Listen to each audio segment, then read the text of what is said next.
Hello friends, India பாகிஸ்தானோட அடிமடியிலேயே கை வச்சிருக்காங்க. அதனால நடுநடுங்கி போன பாகிஸ்தான் ஓடி வந்து இந்தியா கிட்ட சரண்டர் ஆகியிருக்காங்க. அப்படி என்ன தாக்குதலை இந்தியா பண்ணினாங்க? இந்த வார பொறுத்தளவு இந்தியா தான் அப்பர் ஹேண்டாக இருந்தாங்க. அவங்களோட முக்கியமான பகுதிகள் எல்லாமே நினைச்ச கூட பார்க்க முடியாத அளவுக்கு அடிச்சு நொறுக்கியிருக்காங்க. இது அமெரிக்காவே அவங்களோட நியூயார்க் டைம்ஸ்ல சொல்லியிருக்காங்க. அந்த அளவுக்கு சேதாரமும் பயங்கரமா இருக்கு. இப்படி இருக்க நிலைமையில இந்தியா ஏன் உடனே அதை சீஸ் ஃபயரை அக்செப்ட் பண்ணாங்க? அதுக்கு போட்ட கண்டிஷன்ஸ் என்ன? அது போக பாகிஸ்தானோட இந்த மோதல்ல பாகிஸ்தானுக்கு ஏற்பட்ட சேதாரங்கள் என்ன, அவங்களுக்கு எந்தெந்த வகையில் அடி வாங்கியிருக்காங்க?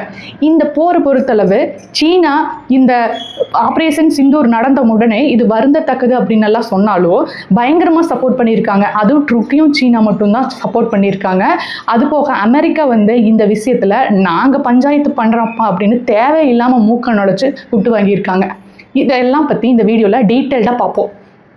பயங்கரவாதத்தை ஒழிக்கிறதுல இந்தியா உலகத்துக்கே ஒரு பாடத்தை கற்பிச்சிருக்காங்க. பாகிஸ்தானில் இருக்கிற 9 பயங்கரவாத மையங்களில் தாக்குதல் பண்ணி அங்கே இருக்கிற பயங்கரவாதிகள் அனைத்து பேரையுமே அடித்து நொறுக்கிட்டாங்க. இந்த வேலையெல்லாம் முடிஞ்சதுனால தான் பாகிஸ்தான் தானாக வந்து சரண்டர் ஆனதுனால மட்டும் சில கண்டிஷன்ஸ் போட்டு அதை அக்செப்ட் பண்ணியிருக்காங்க. அடுத்தது இனிமேல் பாகிஸ்தான் வந்து நாங்கள் எது பண்ணாலும் அணுகுண்டு போட்டுருவோம் அப்படின்னு சொல்லி மிரட்டி ஏதாவது பீதியை கிளப்புனாங்க அப்படின்னா அதுக்கு அஞ்சற நாடெல்லாம் இந்தியா கிடையாது. பதிலடி வந்து நினைச்சு கூட பார்க்க முடியாத அளவுக்கு இருக்கும் அப்படின்னு சொல்லியிருக்காங்க. இந்த போரில் ஏற்பட்ட சேதாரங்கள் வந்து பாகிஸ்தானுக்கு வந்து மிக பெருத்த அடியே கொடுத்துருக்கு அப்படின்னு சொல்லலாம். இதையடுத்து இந்திய சார்பில் முப்படை வீரர்களுக்கும் சல்யூட் அடிச்சு நன்றி சொல்லியிருக்காங்க. அது போக இடையில தானா வந்து மூக்க நுழைச்சுக்கிட்ட அமெரிக்காவுக்கு அதை பற்றி எதையுமே பேசாம மூக்கொடைச்சிருக்காங்க. இந்தியா பஹல்காம் தாக்குதலை தொடர்ந்து தான் கரெக்டாக தீவிரமாக பிளான் பண்ணி ஆப்ரேஷன் சிந்தூரை நடத்தி பாகிஸ்தானோட 9 தீவிரவாத மையங்கள் மீது குறி வச்சு அடித்து 100 பயங்கரவாதிகளை சுட்டு கொன்றது மட்டும் இல்லாமல் அவங்களோட கேம்ப் ஃபுல்லாகவே வந்து தரைமட்டமாக்கப்பட்டது. இதிலும் குறிப்பாக லஷ்கர் இ தொய்பாவோட பினாமி அமைப்பான ரெசிஸ்டன்ட் ஃப்ரண்ட், ஜெய்ஷே முகமது போன்ற அமைப்புகளை சுத்தமாக சுக்கு நூறாகியிருக்காங்க. இதனால் பார்த்தீங்கன்னா இந்த ஜெய்ஷே முகமதுங்கிற அமைப்பெல்லாம் பார்த்தீங்கன்னா உலகத்துக்கே ஒவ்வொரு ஆண்டும் 1000 தீவிரவாதிகளை கொடுக்கக்கூடிய ஒரு இடம். ஸோ இங்கே தான் உலகத்துக்கே அனைத்து சதி திட்டங்களும் தீட்டப்படுகிறது. அப்படிப்பட்ட கேம்பை தான் இப்போ இந்தியா அடிச்சு நொறுக்கியிருக்காங்க. அதுக்கு பதிலடியாக தான் தரப்போகிறோம் அப்படின்னு சொல்லிட்டு இந்தியாவோட 15 முக்கிய சிட்டிஸ் மேலே குறி வச்சு 400 ட்ரோன்களை அனுப்பி தாக்க முயற்சி பண்ணதில்ல நம்மளோட வான்தடுப்பு சாதனமான ஆகாஷ் தீர் மற்றும் S-400 ஏவுகணைகளை வச்சு அவங்களோட தாக்குதல்களை தரைமட்டமாக்கினாங்க. ஸோ அதை எடுத்து பார்த்தீங்கன்னா இந்தியா மிகவும் எரிச்சலுடன் தாக்குதல் நடத்துனதுல முக்கிய இடங்களான லாகூர், கராச்சி, இஸ்லாமாபாத்ல பயங்கரமான அடி வாங்கியிருக்காங்க.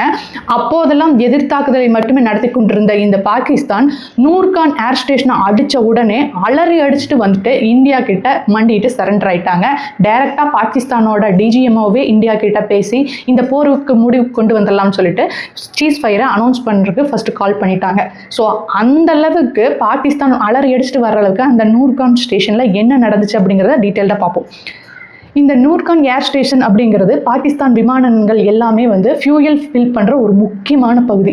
அதிலிருந்து 10 கிலோமீட்டர் டிஸ்டன்ஸில் தான் பாகிஸ்தானோட மிலிட்ரி ஹெட் இருக்குது. ஸோ இங்கே தான் பாகிஸ்தானோட அத்தனை அணு ஆயுதங்களும் குவிச்சு விட்டுருக்காங்க. அதாவது பாகிஸ்தானோட மிலிட்ரி இன்ஃப்ராஸ்ட்ரக்சரே அங்கே தான் இருக்குது. ஸோ இவ்வளவு துல்லியமாக பக்காவாக பிளான் பண்ணி அடிக்கிற இந்தியாவுக்கு ஏவுகணையோ ட்ரோன்ஸோ வீசி அந்த இடத்தை தகர்க்கறதுக்கு ரொம்ப நேரம் ஆகாது.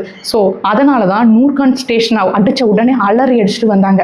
பாகிஸ்தான் பேசிக்காக வந்து தீவிரவாதத்தை ஆதரிக்கிற ஒரு நாடு. அத்தனை தீவிரவாதிகளும் பாகிஸ்தானில் தான் இப்போ சுதந்திரத்தோட பாதுகாப்போட நவீன வசதிகளோட சுற்றிட்டு இருக்காங்க அப்படிங்கிறது எல்லாருக்கும் தெரியும். மும்பை தாக்குதலில் ஈடுபட்ட தாவூத் இப்ராஹிம் கூட இப்பவும் பாகிஸ்தானில் தான் இருக்கான்.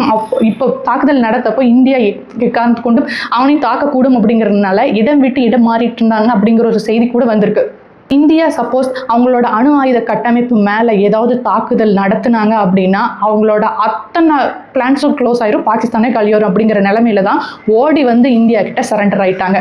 இந்தியாவும் எங்களோட வேலை வந்து தீவிரவாதிகளுக்கு எதிராக அவர்களை தாக்கி அழிப்பது தான், இது மிலிட்ரிக்கான போராட்டம் கிடையாது, தாக்குதல் கிடையாது அப்படிங்கிறத தெளிவாக சொல்லியிருக்காங்க. அதன்படி பாகிஸ்தான் ஓடோடி வந்து சரண்டர் ஆனந்த உடனேயே இந்தியா வந்து ஏன் அதை அக்செப்ட் பண்ணினாங்க அப்படின்னா எங்களோட வேலை முடிஞ்சிருச்சு, அதனால நாங்கள் அக்செப்ட் பண்ணிட்டோம் அப்படின்னு சொன்னாலும் இனிமேல் வந்து பாகிஸ்தான் இது வந்து இந்த போர் சீஸ் ஃபயர் அப்படிங்கிறது தற்காலிகமானது தான், இனிமேல் சீண்டுனா பதிலடி பயங்கரமா இருக்கும் அப்படின்னு சொல்லியிருக்காங்க. சப்போஸ் அவங்க துப்பாக்கி குண்டுகள் வைத்து எல்லையில் தாக்குதல் நடத்தினாங்கன்னா பீரங்கிகள் வச்சு தாக்குதல் நடத்துவோம்னு சொல்லியிருக்காங்க. இன்னைக்கு காலையில கூட எல்லையில 4 பயங்கரவாதிகள் துப்பாக்கி சூடு நடத்தியிருக்காங்க. அதுக்கு இந்தியா பயங்கரமான பதிலடி கொடுத்து 3 பயங்கரவாதிகள் கொல்லப்பட்டிருக்காங்க. எந்த காலத்திலும் ஒரு துளி கூட நகரமானம் பதிலடி பயங்கரமா இருக்கும்னு இந்தியா சொல்லியிருக்கிறது பாகிஸ்தானை எப்பவுமே கதிகலங்க வச்சிருக்கும். அதே போல பார்த்தீங்கன்னா நாங்க எப்படி இருப்போம் அப்படிங்கறது நீங்க நடந்துக்கிறத பொறுத்து தான் அப்படிங்கறத தெளிவா சொல்லியிருக்காங்க. இந்த நூர்கான் ஸ்டேஷனை அடித்த உடனே ஓடோடி போய் பாகிஸ்தான் அமெரிக்கா கிட்ட எப்படியாவது இந்தியா கிட்ட பேசி இந்த போரை நிறுத்துங்க அப்படின்னு சொல்லி கெஞ்சிருக்காங்க. ஆனால் அமெரிக்காவும் நாங்கள் 2 நாடுகளுக்கு இடையே பஞ்சாயத்து வர்றோம்னு சொல்லிட்டு பேச்சுவார்த்தை மூலம் நாங்கள் தான் போரை முடிவுக்கு கொண்டு வந்தோம் அப்படின்னு சொல்லிட்டு இருக்காங்க. ஆனால் இந்தியா இந்த 2 நாடுகள் இந்தியாவும் பாகிஸ்தானும் சேர்ந்து தான் பேசி தீர்த்தமே ஒழிய இந்த பிரச்சனை 3வது நாடு எதுவும் இன்வால்வ் ஆகிறக்கும் விட மாட்டோம் அப்படின்னு சொல்லிட்டு தெளிவாக சொல்லியிருக்காங்க. இருந்தாலும் இது இந்தியா அண்ட் பாகிஸ்தானோட 1000 வருஷ பகை, இது அவங்க 2 பேருமே பேசி தீர்த்துக்குவாங்க அப்படின்னு சொல்லிட்டு இருந்த அமெரிக்கா திடீர்னு வந்து நாங்க பேச வர்றோம் அப்படின்னு சொல்லி இதுல பஞ்சாயத்து பண்ண வந்ததில் வந்து மூக்கெடுப்பட்டதெல்லாம் வேற லெவல். இந்த வார பொறுத்தளவுக்கு பாகிஸ்தானோட அடிங்கிறது பயங்கரமா வாங்கியிருக்கிறத நம்ம சொன்னோம். ஃபர்ஸ்ட் பாத்தீங்கன்னா லாகூர் கராச்சி அங்கெல்லாம் அடிச்சாங்க. லாகூர்ல பாத்தீங்கன்னா 1.5 கோடி பேர் வாழ்ற மிகப்பெரிய சிட்டி, அந்த சிட்டியில் இருக்கிற கிரிக்கெட் ஸ்டேடியம் உட்பட்ட முக்கிய இடங்கள் எல்லாம் தாக்கியிருக்காங்க. கராச்சி துறைமுகத்தை பற்றி எரிய வச்சிருக்காங்க. நூர்கான் ஸ்டேஷனை கம்ப்ளீட்டா ஃபயர் பண்ணியிருக்காங்க. இது போன்ற தாக்குதல்களை சமாளிக்க முடியாம தான் பாகிஸ்தானோட தீவிரவாதிகளும் மிலிட்டரியும் 2 சேர்ந்தே இந்தியாவோட தாக்குதல் சமாளிக்க முடியல. அதனால தான் ஓடோடி வந்து சரண்டர் ஆயிருக்காங்க. இதில் பார்த்தீங்கன்னா சீனாவோட நிலைப்பாடு ஆப்ரேஷன் சிந்தூர் ஸ்டார்ட் பண்ண உடனேயே இது வருந்தத்தக்கது அப்படின்னு சொன்னாலும் பாகிஸ்தானுக்கு தேவையான அனைத்து போர் விமானங்கள் மற்றும் இராணுவ தளவாடங்கள் எல்லாத்தையுமே கொடுத்து ஹெல்ப் பண்ணியிருக்காங்க. இது சீனாவோட நரித்தனத்தை வெளிப்படையாக காட்டுது. நம்மளோட சுற்று நொறுக்கின பாகங்களை எல்லாம் ஆய்வு செய்த போது எல்லாமே சீனா மேட் அப்படிங்கிறது நமக்கு தெளிவாக தெரியுது. அது போக பார்த்தீங்கன்னா துருக்கிக்கு இந்தியா எவ்வளவோ சப்போர்ட் பண்ணியிருக்காங்க. அது நிலநடுக்கத்தின் போதெல்லாம் முதலாடா ஓடி வந்து ஹெல்ப் பண்ணுறது இந்தியா தான். இந்த நிலைமையில நன்றி மிரண்ட துருக்கி பாகிஸ்தானுக்கு தேவையான அத்தனை ட்ரோன்களும் வந்து துருக்கியிலிருந்து வந்த ட்ரோன்கள் தான், அதை வச்சு தான் அடிச்சிருக்காங்க. ஆனால் பாகிஸ்தானை எல்லாம் துவம்சம் பண்ணிட்டாங்க இந்தியா. இனிமேல் பாகிஸ்தானும் இந்தியாவும் பயங்கரவாதமும் தொழிலும் வந்து ஒரு சேர நடக்காது, ரத்தமும் தண்ணீரும் ஒன்னா ஓடாது அப்படின்னு சொல்லியிருக்காங்க. ஸோ இதன் மூலமா பாகிஸ்தான் வந்து தீவிரவாதத்தை ஆதரிக்கிறதுனால அந்த நாடே அழிந்து போகும் அப்படிங்கிறதையும் தெளிவாக மென்ஷன் பண்ணியிருக்காங்க. பயங்கரவாதிகளை ஒழிப்பதில் இந்தியா உலகுக்கே பாடம் எடுத்துக்கிறது பற்றியும் பாகிஸ்தான் மீண்டும் மண்டிட்டு சரண்டர் ஆயிருக்காங்க அப்படிங்கிறத பற்றியும் நீங்கள் என்ன நினைக்கிறீங்க அப்படிங்கிறத கமெண்ட்ஸில் லீவ் பண்ணுங்கள்.